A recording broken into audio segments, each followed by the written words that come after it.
Ladies and gentlemen, I'm the GOAT Picks, and I give you the best picks and the best predictions. We went 4-2 this week at UFC Seattle in the Climate Pledge Arena. Joe Pyfer versus Israel Adesanya. The first fight was Terrence McKinney versus Kyle Nelson. Give that man Terrence McKinney his bonus money. Nelson's covering up. He just beat T-Rex does it again. You gotta be kidding me. Another one in round one. I mean, the guy is the real deal. I think he could be, easily in the top 10 if he just, takes his time. And I mean, he said he was going to take his time this time, and what did he do? He went straight for the kill. But I mean, hey, if it's there, it's there. So that's his only problem. It's either be killed or get killed with him. But so far, so good. The man's never seen second round. So we were right on that. Terrence McKinney. The second fight of the night was Julian Erosa versus Larion Douglas. Julian Erosa, it was his hometown in Seattle, and Larion Douglas was on a 5 or 6 streak KO, and man, did he KO Julian Erosa. Oh my goodness. Erosa barely there. More thunderous punches. Le'Veon Douglas. That's it. Wow. And Le'Veon Douglas, welcome to the party. Julian Erosa, he just kept jabbing him with that jab and putting him down.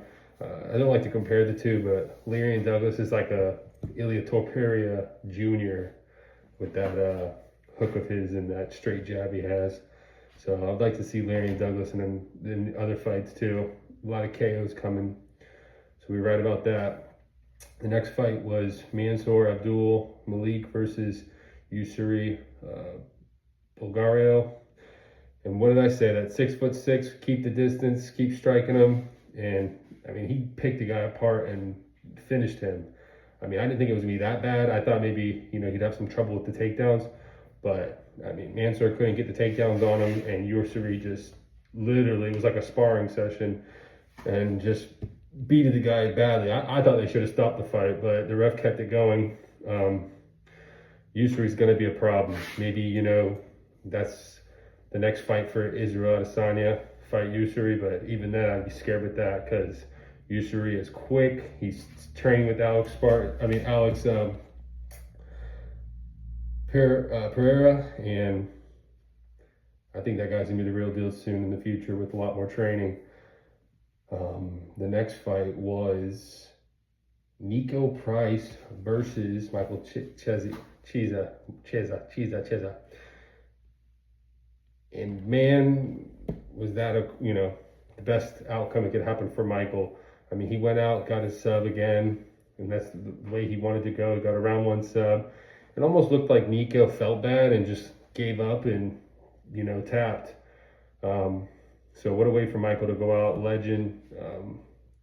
Much props to him. He'll probably still be commentating. Now, Nico, though, on the other hand, I felt bad for him because he was also going to retire too, and the UFC didn't give him the time to retire. So who knows what Nico does? Maybe this might be his last fight. Maybe he might fight down the road to retire. Who knows? So that was pretty sad to see Nico, lose, stand there and wait with his gloves off, but then he never got the chance to say his retirement. So crazy. But then the next fight was Macy Barber versus Alexa Grasso, which I thought Macy Barber looked sharp in the beginning, but then Alexa Grasso, she's a boxer, and I feel like Macy fell into the trap and got caught, and I thought she was dead. Hello, darkness, my old friend. When she put Macy Barber on the ground and Macy Barber wasn't looking, I thought maybe she broke her neck or her spine or what, because she was out for like 30 minutes to a minute, not doing anything. It was scary. I thought that was the first dead body on live television. So we were wrong about that. Alexa Grasso, I guess she still has more in the tank, and she's going to be a future title contender again. And then the last fight with Israel Adesanya and Joe Pyfer. Izzy, man. I mean, I thought he was doing good, but he said, you know, he took a 13-month layoff, so he wanted to see what it felt like to be in a fight. I think, you know, he just didn't stick with his game plan. He kept getting punched at, and he was giving punches back, but I think he fell into Joe Pyfer's game. I think, you know, Izzy's getting older. He said, you know, after he lost, oh, I'm not going anywhere. I'm going to keep fighting and fighting, which is good. But I would hate to see a legend that, you know, was at the top and then just keeps losing and goes out with a ton of losses when he could have just retired as a legend like Khabib Nurmagomedov, who never, you know, kept fighting after.